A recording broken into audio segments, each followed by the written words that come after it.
Hey, so it's Tuesday, it's July 22nd, I think.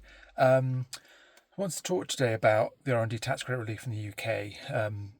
Bunch of claims going on at the moment I'm working on. I spoke to a prospect just today, and software company, AI company, sole founder, had to kind of placate them a little bit, quite excited about it in terms of being able to make a claim, and had to just sort of do a bit of education in terms of what to expect, and the steps involved, and the high hurdles now expected in terms of qualification for R&D. It's always been a high hurdle, but it's even kind of higher now.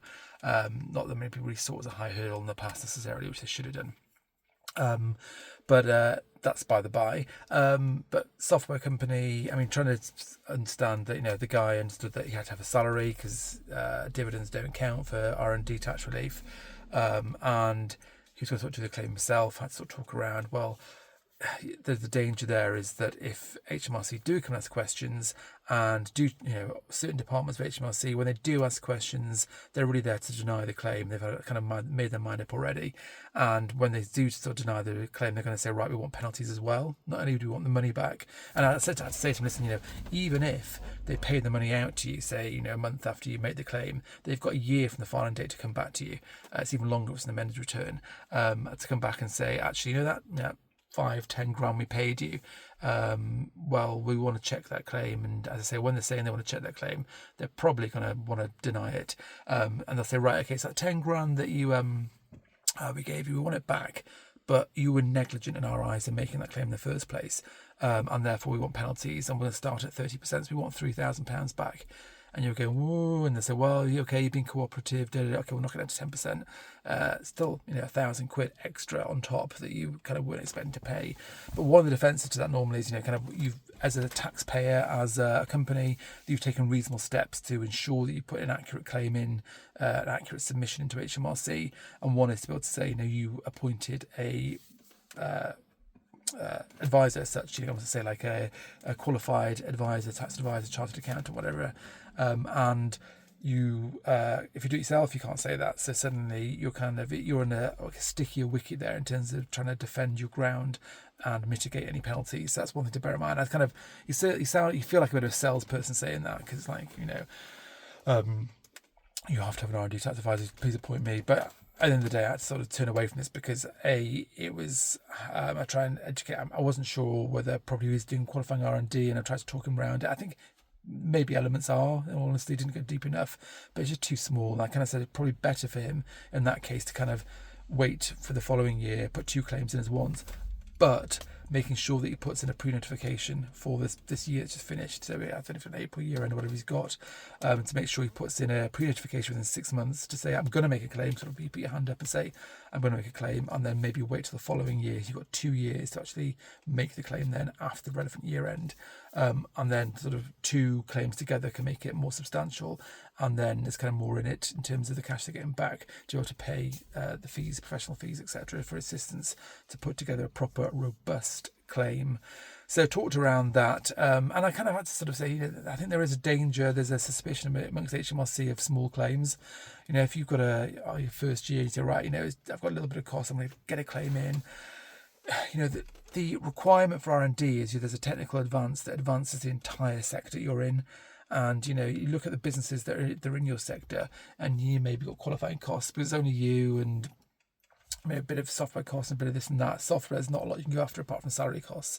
So what you're going to go for is like kind of, well, I've got my salary costs, I've been paid like, I could only pay myself 40 grand or whatever, and then you're taking a percentage of that, and if you're a director as well, and the things, you're going to sort of knock that further down, so you might only be able to claim 50% of it, and then you're down to kind of 20 grand, and then the claim on that, what's it going to be, kind of it's 4 grand or whatever the number is, and it's not very significant, and it kind of can raise flags at HMRC to say, really, sort of 20 grand of costs in total on this R&D claim. It doesn't sound as soft in this sector compared to company Y, who's sat over there in big city with 50 engineers on top whack salaries trying to solve the same problem. Who do you think is advancing science technology? So I'm oversimplifying this just to make a point, but just being aware of this, you think, it's only a small claim, HMRC won't mind, not won't mind, there's less scrutiny, etc. but I think I get even more scrutiny. I think quite rightly in some ways. I think the smaller the claim, when you've been working in R&D for a while, you have spidey senses about things. What looks and feels right. There's almost like kind of a sniff test to it, and there's danger sometimes with sort of bootstrapped, inventor-led companies as to how much R&D there really is on a worldwide scale. And that sounds a bit harsh, but it's true.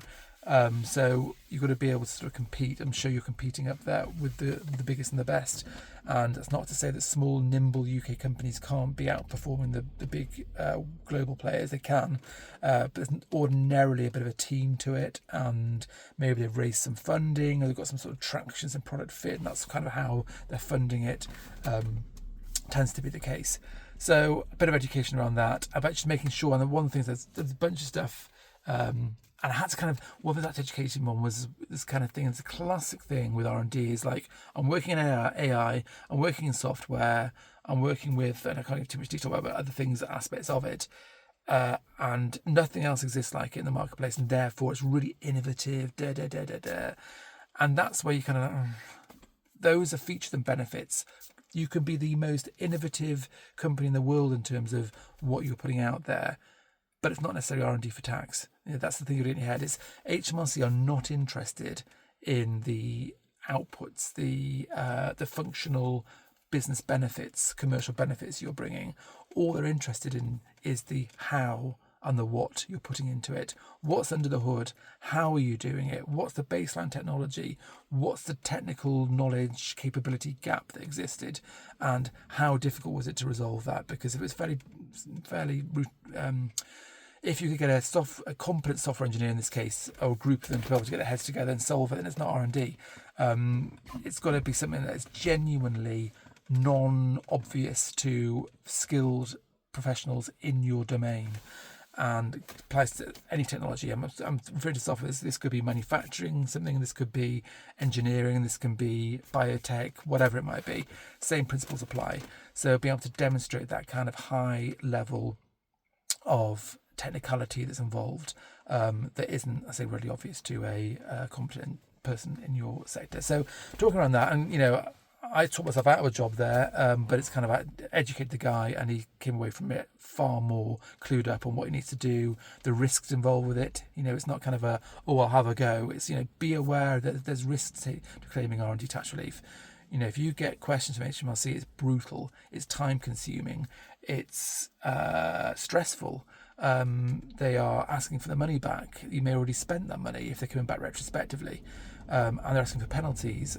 So it's not a pleasant place to be by any means. It's not sort of have a go here type thing. Well, I'll just put a claim in. If it gets rejected, it gets rejected. Do not go into it with that thought process, because you will regret it.